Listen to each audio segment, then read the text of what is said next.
Sebentar, saya lebih spesifik maunya. Kan tadi yang dikatakan itu kalau berbuat kriminal karena miskin, karena lapar, maka itu tidak dikatakan perbuatan kriminal. Ini dia. Kalau mau tahu yang mana itu kriminal, yang mana tidak kriminal, segera belajar, segera daftar. Daftar di Institut Andi Sapada. Kalau enggak, biar dijelasin juga sulit. Belum ada dasar ilmunya. Jadi daftar saja dulu, nanti belajar di sana, bertanya sedalam-dalamnya. Setuju? Setuju. Oke.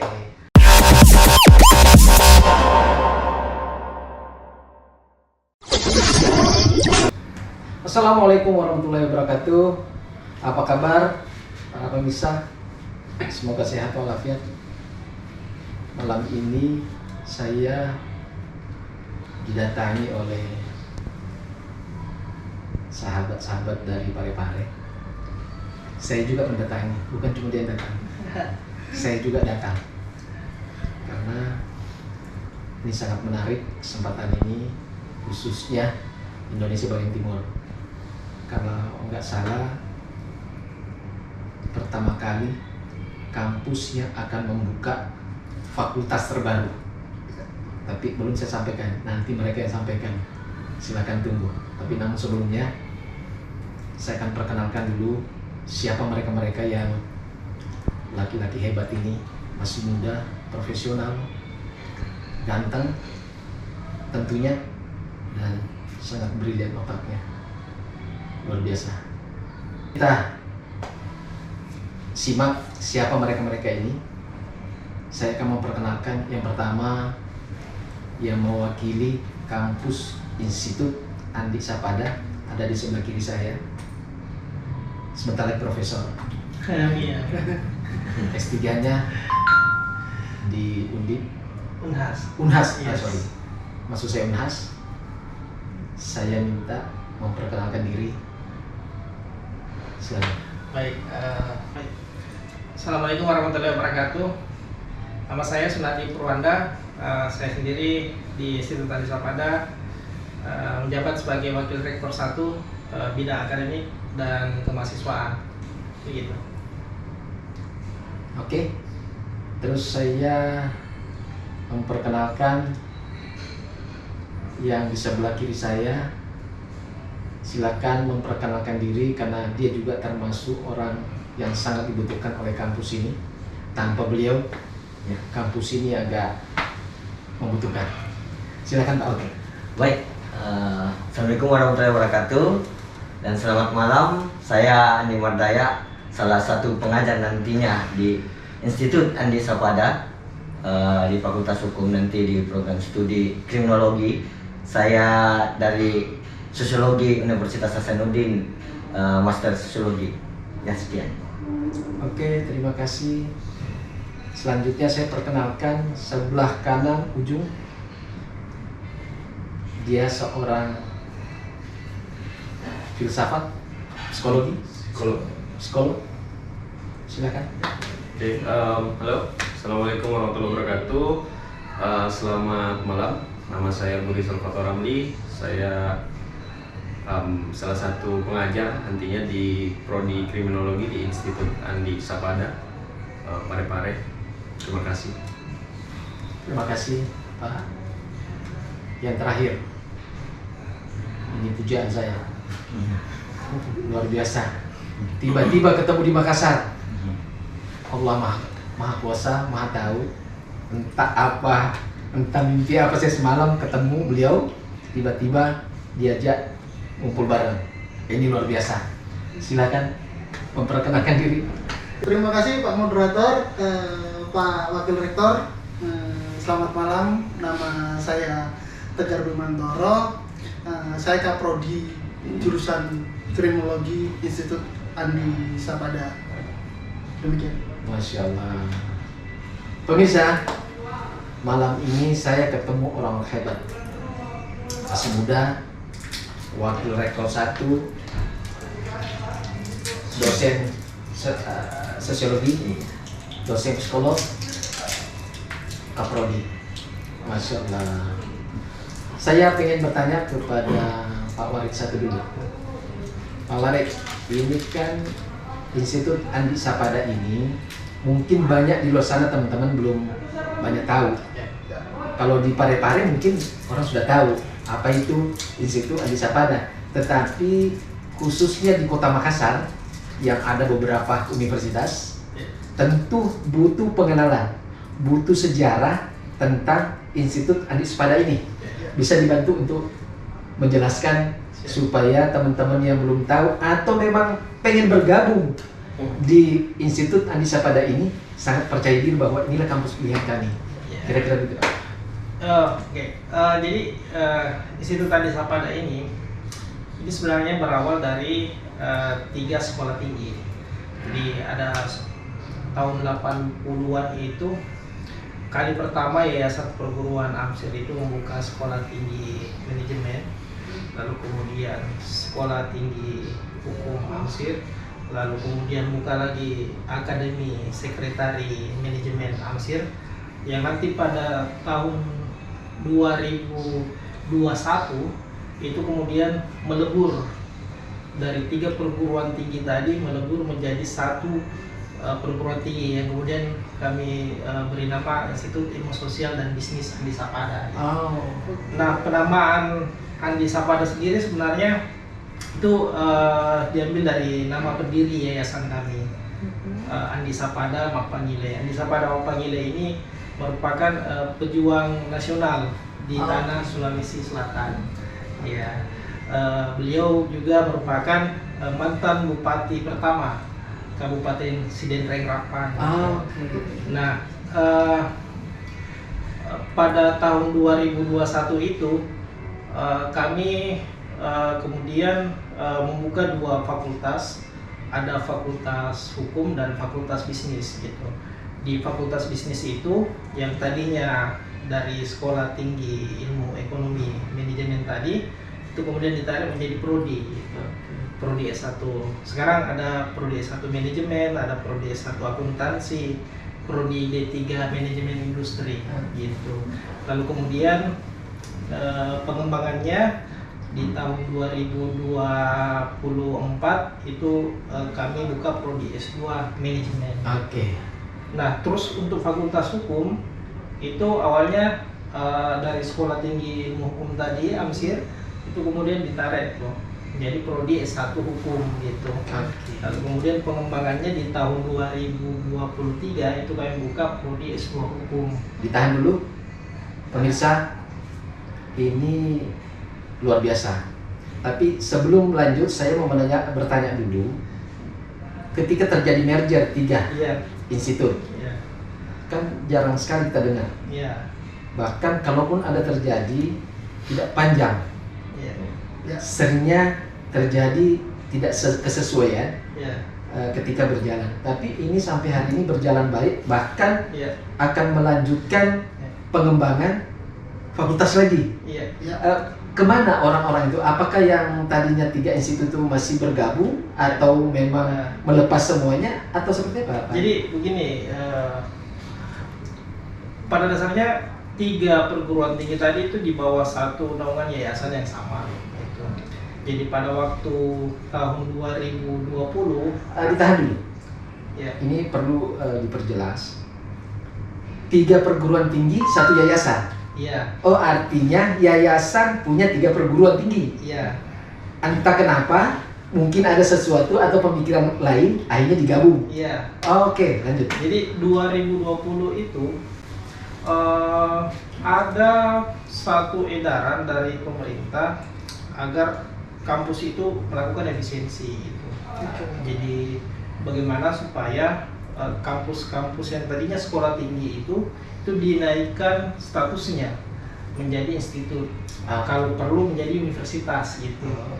Jadi awalnya sebenarnya idenya adalah universitas gitu. Tapi karena setelah melihat kondisi di lapangan yang mayoritas ke ilmu sosial, karena kami kan belum pernah membuka ilmu alam dan teknik, jadi mau tidak mau kami gunakan dulu sumber daya yang ada pada waktu itu. Akhirnya kami di yayasan itu berkesimpulan bagaimana kalau institut saja yang fokus ke ilmu sosial dan ilmu bisnis gitu. Oke.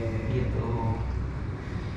Pemirsa, kalau saya lihat ini mendengarkan penjelasan Pak Andi, beliau ini termasuk banyak membesarkan Universitas Institut Andi Sapada maksud saya. Keren. Ditahan dulu, saya pengen ke sekolah. Oke, jadi saya setelah lulus diminta untuk mengajar di salah satu kampus, kemudian mengajar kurang lebih 3 semester, kemudian akhirnya dipanggil untuk mengajar di kriminologi di Institut Andi Sapada. Nah, kemudian setelah itu ya sampai sekarang masih di Institut Andi Sapada. Di Andi Sapada, Institut Andi Sapada, Ya. nyaman ngajar di sana sebagai dosen? Ya, sejauh ini nyaman Pak, karena memang kita ya apa ya, di grup itu kita juga sangat-sangat diperhatikan. Masya Allah. Maksudnya Maksudnya grup diperhatikan oleh ya oleh pengelola. pengelola. Kalau yang perhatikan wanita kan nggak boleh. Diperhatikan oleh pengelola yayasan. Iya. Iya. Dalam hal ini pimpinan. Iya, betul. Oke. Pemirsa, ada yang menarik dalam hal ini, terutama para ahli atau para pengajar Institut Andi Sapada tentang kesejahteraan para pengajar. Ini penting karena sering sekali tertinggal. Tapi menurut Pak Abu sebagai dosen psikolog, dia sangat nyaman, sangat menikmati, bahkan siap lagi bergabung di fakultas terbaru. Nah, ini yang ditunggu-tunggu karena sangat menarik.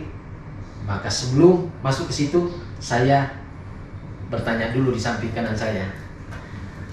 Beliau ini udah lama saya kenal, tapi saya bilang tadi, entah kenapa Allah mempertemukan saya hari ini di Makassar.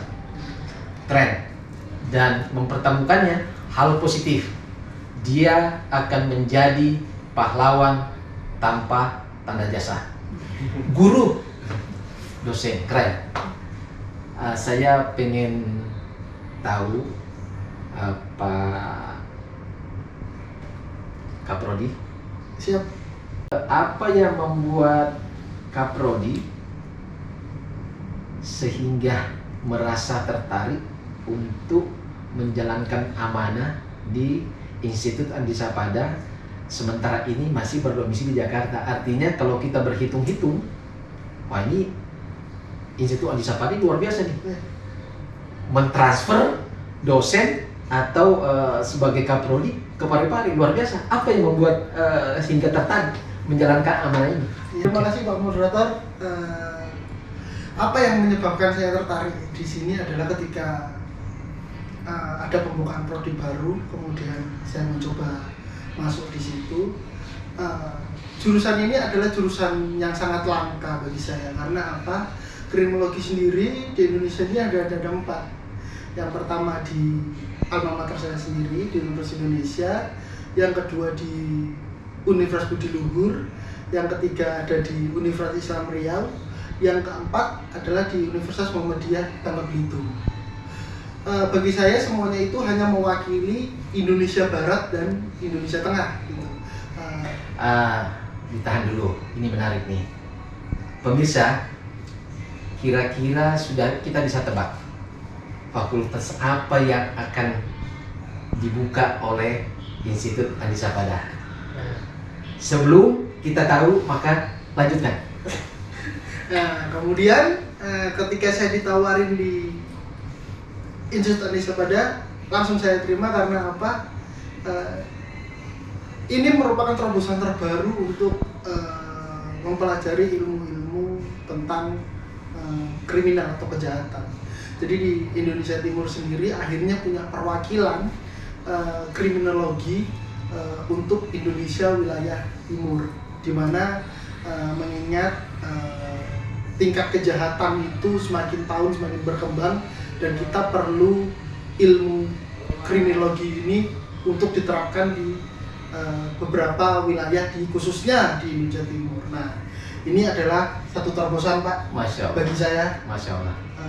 ilmu kriminologi bisa berkembang di Indonesia wilayah bagian timur. Masya Allah. Pemirsa perlu tahu bahwa beliau ini adalah alumni UI angkatan 2020 dan ketua angkatan di Universitas Indonesia Kriminologi. Pemirsa, ini salah satu kebanggaan buat bangsa dan negara karena masih ada universitas atau institut yang memikirkan tentang kriminologi.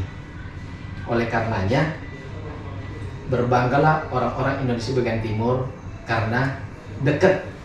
Kalau mau kuliah S1 atau S2 ya? Satu S2 ya. S1 S2 kriminologi tidak perlu nyebrang ke pulau sana. Pulau Jawa maksud saya, Pulau Sumatera sudah ada di Sulawesi Selatan yang berlokasi Parepare. Oke, kita sudah bisa tebak bahwa pengembangan apa kampus ini berjalan seiring dengan prestasinya ternyata akan membuka fakultas kriminologi di Parepare. Nah, saya mau bertanya kepada Warik satu nih, apa yang membuat, apa yang mendorong, apa yang membuat termotivasi sehingga Institut Andi Sapada ini akan membuka fakultas baru, yaitu Fakultas Kriminologi. Satu, yang kedua sehingga mengimpor tenaga-tenaga dari Jakarta. Tentu ini persiapan luar biasa. Tenaga Jakarta yang dikirim ke sini tentu banyak hal yang harus dipersiapkan. Silakan Pak. Terima kasih. Jadi idenya sebenarnya hampir sama dengan apa yang disampaikan tadi oleh Mas Kaprodi. Jadi kami ingin membawa persebaran ilmu pengetahuan kriminologi ini itu ke timur. Gitu.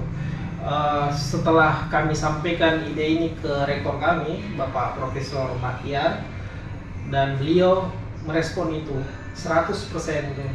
Dan setelah kami berbincang dengan perwakilan kementerian di Sulawesi Selatan, Kepala LLDT Wilayah 9, Bapak Andi Lukman, beliau juga sangat mengapresiasi langkah ini dan dianggap sebagai satu kemajuan yang sebelumnya belum ada PTS maupun PTN di wilayah 9 Sulawesi itu yang mengajukan kriminologi, prodi sarjana kriminologi. Oke, jadi hanya satu-satunya Institut Andi Sapada yang mengajukan untuk Indonesia bagian timur. Siap. Berbanggalah Indonesia bagian timur adanya Institut Andi Sapada. Iya. Andi Sapada. Iya. Wow, Andi Sapada. Luar biasa. Pemirsa, kita tahu bahwa tenaga ahli dari kriminologi itu sedikit sulit kita temukan. Betul. Bahkan yang saya dengar informasi bahwa kenapa harus dosen dari Jakarta yang Betul. ditarik ke daerah. Bersyukurnya dari Jakarta mau ke daerah. Betul. Karena alasan pengabdian. Betul. Tidak ada yang lain. Bahwa yang lain-lain itu urusan Allah tapi pengabdian.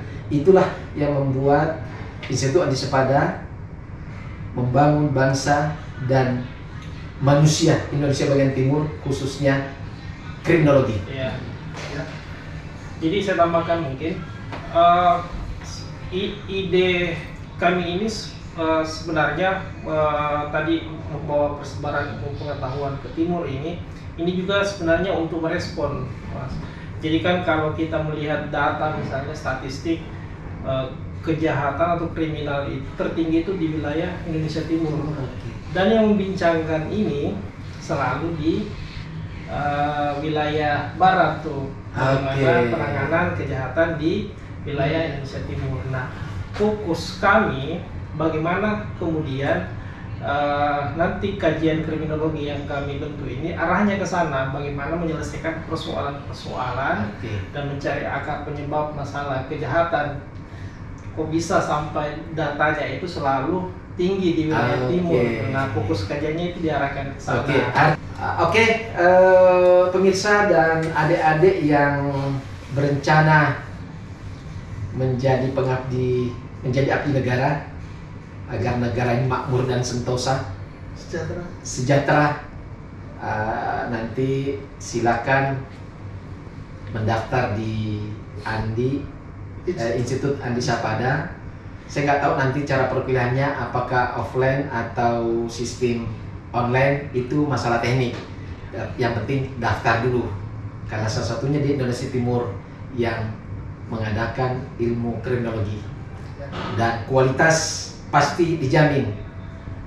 Dosen dari lulusan Universitas Indonesia dan Universitas Hasanuddin, 2 kampus yang tidak bisa kita abaikan kualitasnya, dan sudah terkenal. Indonesia bagian timur adalah Unhas, Indonesia pusat adalah Universitas Indonesia, dijamin bermutu. Saya akan bertanya kepada narasumbernya ini, kuliah atau melanjutkan kuliah ke S1 ke S2, rata-rata itu berpikirnya masa depan. Siap. Ya. Nah, khususnya kriminologi ini di Indonesia bagian timur kan orang kira-kira memang tahu tapi masih belum umum lah. Nah, kira-kira apa yang dijanjikan ilmu kriminologi setelah lulus S1? Ya. Kalau fakultas hukum udah jelas, jadi pengacara, jadi jaksa, hakim. Nah, untuk kriminologi ini seperti apa sih masa depannya ketika dia lulus S1 misalnya? Mungkin yang ahli kriminologinya. Iya. Ya, terima kasih Pak. Jadi begini, lulusan kriminologi di Indonesia ini kan sangat langka. Yang pertama, otomatis profil lulusannya itu sangat dibutuhkan. Yang pertama kan karena yang saya sebutkan di pertama tadi, jurusan ini kan cuma ada beberapa di Indonesia. Untuk profil lulusannya pun kriminologi ini sangat beragam. Tidak hanya mungkin yang disebutkan tadi hukum, udah pasti di hakim, pengacara, dan sebagainya. Kalau kriminologi ini kita bisa menjadi analis di kepolisian, bisa masuk ke BNN, bisa kita masuk ke LPSK, Lembaga Perlindungan Saksi dan Korban, bisa kita masuk di BNPT, bisa masuk, pokoknya kalau dari kriminologi ini kita bisa masuk di segala seni yang terkait di segala lini gitu. Termasuk yang saya sebutkan tadi itu. Untuk profil lulusannya itu sangat dibutuhkan di Indonesia, karena angkatan saya aja di alma mater saya itu per tahun itu nggak sampai ratusan ribu kayak fakultas lain. Oh, oke. Bisa hukum gitu kan. Oke. Jadi kalau begitu saya bisa menyimpulkan bahwa kriminologi ini dibutuhkan oleh hampir seluruh departemen. Iya, bukan hanya negeri, saya pikir swasta juga. Artinya kalau berpikir begitu masa depannya juga tidak kalah bagus dengan fakultas lain. Artinya kalau disampaikan tadi itu di khususnya di kriminologi misalnya narkoba, terus terorisme, KPK. Jadi pemirsa atau calon mahasiswa atau mahasiswi jangan ragu memilih fakultas kriminologi. Ternyata masa depannya sangat cerah juga. Oke. Terlebih ada tambahan sedikit Pak, terlebih kan tingkat kejahatan itu semakin tahun semakin berkembang gitu kan. Kita tidak bisa melihat mungkin kejahatan zaman dulu sama kejahatan sekarang itu sudah berbeda gitu. Makanya lulusan ilmu kriminologi itu sangat dibutuhkan untuk menganalisa sebuah kasus-kasus terkait kejahatan itu gitu. Selain di situ juga kriminologi bisa masuk ke apa? Entertainment juga bisa. Entertainment Baca berita. Baca berita. Baca berita kriminal. Selain itu masuk ke itu juga ke tenaga pendidik kayak saya contohnya itu bisa masuk gitu. Jadi persebarannya sangat luas. Oke, artinya kalau penjelasannya ahli kriminologi ini ternyata masa depan daripada disiplin ilmu kriminologi itu bukan sedikit. Sama dengan disiplin ilmu lainnya rupanya. Cuma hanya saja memang kita belum tahu banyak tentang itu. Nah, setelah dijelaskan Pak kriminologi, Pak Kaprodinya, ternyata masa depan lulusan kriminologi juga sangat baik. Masya Allah. Ada yang mau ditambah? Saya tambahkan mungkin Mas. Jadi selain itu Sebenarnya juga kalau dari segi pembelajaran nih, karena kami juga sudah menyiapkan di Institut Andi Sapada terkait dengan pembelajaran daring bagi mahasiswa dan juga pembelajaran secara offline. Oke. Jadi nanti kita akan mix juga. Oke, ditahan dulu sebelum ke sana karena juga memang masalah fasilitas. Ya. Kampus Institut Andi Sapada ini ya. memang fasilitasnya apa saja di sana? Oke. Pada dasarnya kami ada lab lab komputer, ada ruang peradilan semu sebenarnya untuk fakultas hukum, tapi juga nanti misalnya karena kriminologi juga pelajari sistem peradilan pidana, mungkin nanti mahasiswanya bisa juga mengamati persidangan semu. Juga kami juga sudah menyediakan satu ruangan khusus nanti untuk kelas daring tadi, termasuk bantuan beasiswa. Oh, Masya Allah. Ini yang penting pemirsa. Ternyata Institut Andi Sapada ini sebelum membuka fakultas kriminologi sudah banyak mahasiswa-mahasiswa yang menerima memperoleh bantuan beasiswa kuliah. Pemirsa, ternyata kampus Institut Andi Sapada itu sudah banyak mahasiswa-mahasiswa yang sukses berhasil mendapatkan beasiswa. Ya. Yang biaya oleh negara tapi yang diperkasai oleh Andi Sapada sendiri. Ada yang saya mau tanyakan, belum terlewat jauh tentang kriminal lagi. Mohon maaf agak kelewat nih. Untuk kriminal itu sendiri, bagaimana cara membuktikannya bahwa itu adalah termasuk kriminal? Ya. Sedangkan itu kalau kita berpikir secara biasa-biasa saja, kan gampang saja, itu kriminal. Tapi di mata hukum mengatakan itu biasa saja. Ya. Atau ilmu lain sosiologi mengatakan, oh enggak, itu bukan kriminal. Ini bukan kriminal. Ya. Tetapi untuk membuktikan itu, bagaimana caranya? Ya, itu adalah sebuah keunikan dari jurusan kriminologi, Pak. Oke. Makanya saya selaku kaprodi menuntut mahasiswa saya itu tidak hanya belajar di dalam kelas. Oke. Saya membaginya 60-40 lah, gitu kan. Oke. 60 kita praktek di dalam kelas, 40%-nya kita menjawab apa yang dipertanyakan yang barusan. Oh, artinya Turun harus ke lapangan. Ya, oke. Saya akan mengajak mahasiswa saya, nanti akan saya buat kayak seperti pemecahan sebuah masalah atau kasus dari sebuah kasus kriminal. Jadi dia nanti akan saya suruh jadi detektif lah di lapangan. Jadi kita mencampurkan belajar di dalam kelas dan prakteknya di luar eksternal kelas. Oh, keren banget nih. Artinya ini mudah-mudahan dengan kejadian ini atau Institut Andi Sapada ini setelah lulusan banyak nanti tidak terjadi lagi yang namanya kriminalisasi. Kan ini yang paling bahaya sekarang. Iya.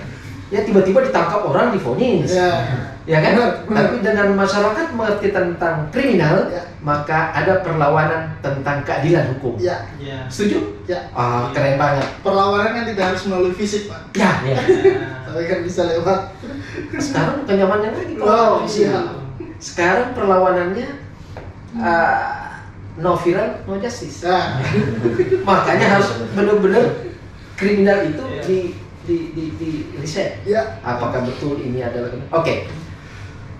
Pemirsa, ini luar biasa. Saya tadi hampir lupa bagaimana Andi Sapada itu menerima mahasiswa baru dengan catatan. Kan sekarang ini era sulit, yang saya bilang. Di mana-mana orang teriak, di mana-mana orang susah belanja. Nah, kondisi begini bagaimana menerapkan cara sistem pembayaran atau sistem-sistem yang bisa membantu betul-betul mahasiswa itu bisa tetap kuliah tanpa harus stres memikirkan masalah biaya. Baik, cita-cita pendiri yayasan kami itu sederhana sebenarnya, Pak. Dia cuma salah satunya mengatakan jangan ada yang selesai tanpa proses, jangan juga ada yang tidak bisa kuliah hanya karena persoalan dana keuangan. Oke. Nah, jadi kami sendiri di Institut Andi Sapada itu bagaimana caranya memudahkan pembayaran. Jadi kebijakan yang kami terapkan itu mahasiswa itu bisa mencicil pembayaran berapapun Oke. kemampuan ekonominya. Wih, tunggu dulu. Iya. Ini menarik buat saya. Artinya orang ekonomi lemah pun Iya. boleh kuliah. Boleh. Karena adanya kebijakan Iya. kemudahan itu tadi. Iya. Wah, ini baru Karena satu-satunya kampus yang saya Iya. dengar. Karena prinsip pendiri kami itu tadi dua hal tadi yang kita pertahankan sampai sekarang. Ditahan dulu. Saya mau bertanya, apakah sudah pernah ada mahasiswa yang betul-betul tidak mampu dibantu sampai lulus? Ada. Keren. Dan itu Ada berapa banyak kira-kira Pak? kami tidak bisa sebut angka Oke. ya, karena kan pasti harus buka data dan Oke. sebagainya. Tapi saya ada mahasiswa bimbingan kemarin, dia itu kami berikan SKL walaupun belum lunas pembayarannya gitu. Masya Allah. Iya, jadi SKL-nya itu dia gunakan untuk daftar kemarin PKPA, pendidikan profesi advokat. Nah, kemarin sudah UPA dan surat keterangan itu ternyata berfungsi gitu. Masya Nah, jadi Allah. rencananya dia katanya kalau sudah nanti beracara gitu dia akan lunasi. Jadi saya pikir itu hal-hal yang mungkin bisa kita bantu gitu. Pemirsa, ini yang paling menarik dalam diskusi ini. Iya. Ternyata masih ada kampus yang peduli terhadap mahasiswa yang tidak Iya. mampu. Dan ini data boleh dilihat di sana kalau tidak percaya. Iya. Artinya apa? Teman-teman calon mahasiswa dan orang tua mahasiswa tidak ada lagi pilihan lain kecuali mengirim anaknya ke Institut Andi Sapada, baik kriminolog atau fakultas lainnya. Iya. Tetapi yang paling ini karena memang ada fakultas baru, biasanya lulus alumni pertama itu menjadi pionir Iya. di salah satu acara apapun. Iya. Ini keren. Tapi saya masih penasaran tuh, yang namanya memberi keringanan bayar sampai lulus diberi kesempatan untuk ikuti pendidikan PKPA. PKPA. Iya. Setelah itu berjanji melunasi setelah jadi pengacara. Betul. Ini kan jarang terjadi. Iya. Hebat, luar biasa itu. Semoga sudah almarhum pendidikannya Sudah. menjadi husnul khotimah. Oke pemirsa, ternyata kampus Institut Andi Sapada ini benar-benar berpikir tentang kemanusiaan. Karena sudah banyak mahasiswa-mahasiswa yang baru masuk maupun lulus tertolong oleh biaya. Artinya kadang belum ada biaya tapi tetap dia kuliah. Iya. Yang terpenting jujur. Jangan datang mengatakan tidak ada duit tapi ada. Itu yang persoalan. Artinya kampus Institut Andi Sapada itu tidak serta-merta juga. Tetap dilihat latar belakangnya. Paling tidak ada laporan keterangan dari pemerintah setempat bahwa betul-betul memang butuh pertolongan. Kira-kira begitu pemirsa. Terus selanjutnya saya masih penasaran tentang kedepannya. Bagaimana menyusun strategi untuk kelangsungan fakultas ini. Kan ini baru. Iya. Terus dari Jakarta tenaga ahlinya. Bagaimana untuk kedepannya? Ini dari perguruan tinggi ya? Dari perguruan tinggi. Oke. Pada dasarnya begini, kalau kami sendiri di struktur Institut Andi Sapada, khususnya di rektorat, itu biasanya memberikan kewenangan penuh pada prodi untuk bagaimana menyusun langkah-langkah ke depan, seperti apa nanti arah kebijakannya itu semuanya berada pada jadi ke depannya gitu. khusus fakultas kriminologi atau fakultas lain sama? Semua diserahkan oleh kaprodinya. Iya. Ini kerja keras nih Pak, kaprodi, ya kan? Nah tapi insya Allah sekarang udah. Iya. Artinya dengan adanya digital, Ya. digital saya pikir tidak terlalu sulit. Iya. Yang penting apalagi mendengar dari Institut Sepada itu banyak kemudahan-kemudahan yang diberikan. Oke, pemirsa, rasanya kurang lengkap kalau hanya mendengarkan penjelasan dari Bapak kriminologi. Ya. Tentu ada kaitannya dengan ilmu-ilmu lain. Iya, betul. Ilmu lain. Karena kalau tidak dikaitkan dengan ilmu lain, jangan-jangan orang tidak kriminal tapi dikatakan kriminal. Ya. Tentu harus dilihat dari sisi Ya, sosiologinya. ya. Bagaimana Pak? Tolong di. Ya. Kalau kita memandang kriminal atau kejahatan itu kan ada beberapa faktor-faktor kalau dari sosiolog memandang, mulai dari kemiskinan atau pengangguran sehingga membuat masyarakat itu melakukan kejahatan sebenarnya. Itu faktor-faktor yang mempengaruhi kejahatan.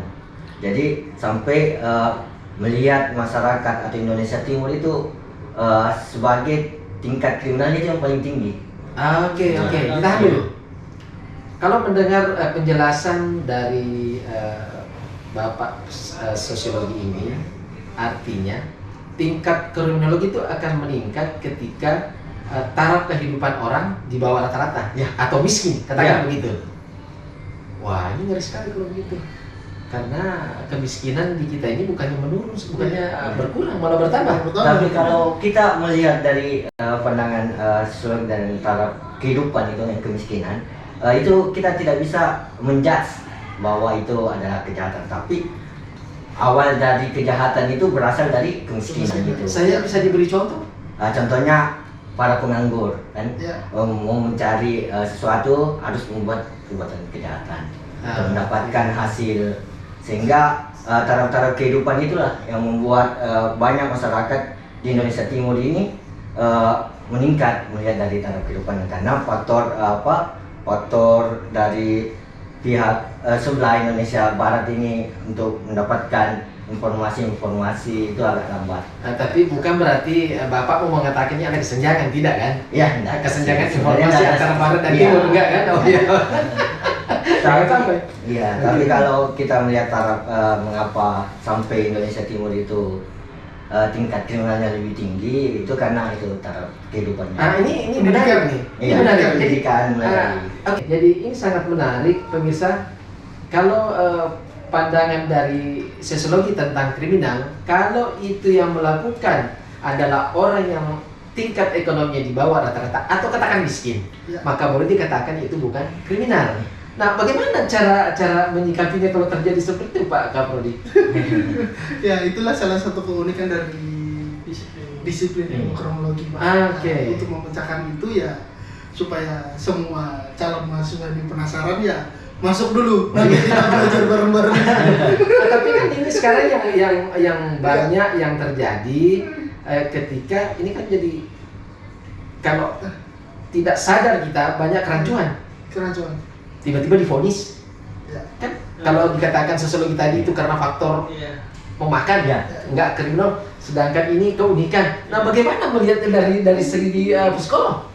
Ya kalau dari segi psikologi kalau ditarik sudut pandangnya lebih luas lagi, perlu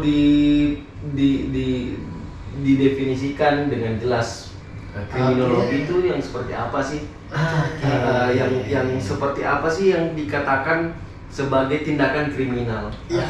Karena pada dasarnya ya memang kalau dari segi sosiologi, orang kalau bertindak untuk makan Ya.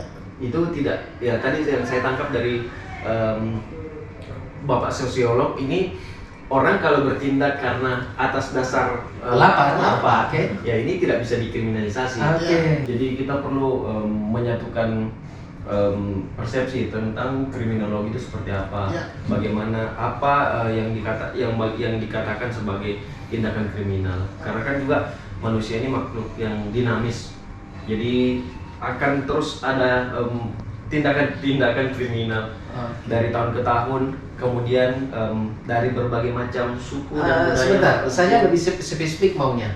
Kan tadi yang dikatakan itu kalau berbuat kriminal karena miskin, karena lapar, Karena lapar. maka itu tidak dikatakan perbuatan kriminal. Iya. Tapi kalau dari segi psikolog itu tetap kriminal. Atau seperti apa? Saya pengen lebih Belum bisa dikatakan sebagai tindakan kriminal, tapi tidak bisa juga dikatakan bahwa itu bukan kriminal. ini dia menarik. Pemirsa, ini dia. Kalau mau tahu yang mana itu kriminal, yang mana tidak kriminal, segera belajar, segera daftar. Daftar di Institut Andi Sapada. Kalau enggak, biar dijelasin juga sulit. Karena memang belum ada dasar ilmunya. Jadi daftar saja dulu, nanti belajar di sana, bertanya sedalam-dalamnya. Setuju? Setuju. Oke. Ada yang mau ditambahkan kira-kira? Pak Wari? Saya pikir prodi kriminologi ini disiplin ilmunya itu sangat beragam dan sangat menarik saya pikir, karena dari berbagai latar disiplin ilmu. Beda tuh kalau kita belajar hukum, kayak seperti saya biasa belajar hukum, pandangannya biasanya normatif. Jadi kalau tidak benar ya pasti salah. Logikanya biner tuh. Sesuai pasal. Jadi kriminologi itu adalah ilmu penggabungan dari ilmu sosiologi, ini nih. ilmu psikologi, ilmu hukum dilebur jadi satu, Maka muncullah namanya ilmu kriminologi. Ini luar biasa. Ini menariknya calon mahasiswa-mahasiswi, ketika Anda mau tahu yang namanya hukum, yang namanya psikolog, yang namanya sosiologi, ada di kriminologi. Ibaratnya paket komplit lah. Kita belajar kriminologi sekaligus belajar sosiologi, belajar psikologi, belajar hukum. Paket komplit, murah dan dimudahkan. Hanya ada di Indonesia Timur, Institut Andi Sapada. Keren. Masya Allah. Jadi teman-teman, ada yang mau disampaikan? Atau masih ada yang perlu diinikan selain yang penting-penting tadi? Mungkin intinya kriminologi adalah ilmu yang mempelajari tentang kejahatan siapapun pelakunya.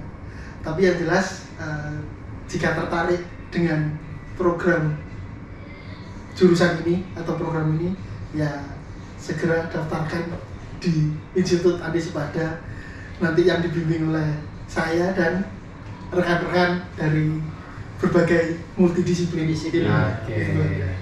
Dari Pak Warik ada yang mau disampaikan? Iya, jadi kami membuka pendaftaran mulai dari bulan Mei kemarin. Ini mungkin sampai bulan Agustus 2025 kami akan tetap buka gitu. Jadi kalau mau daftar, kami punya di belakang ini ada websitenya, ada barcode-nya. Bisa juga menghubungi di media sosial kami di Instagram Institut Andi Sapada gitu. Dari Pak Warek, dari sisi sosiologi.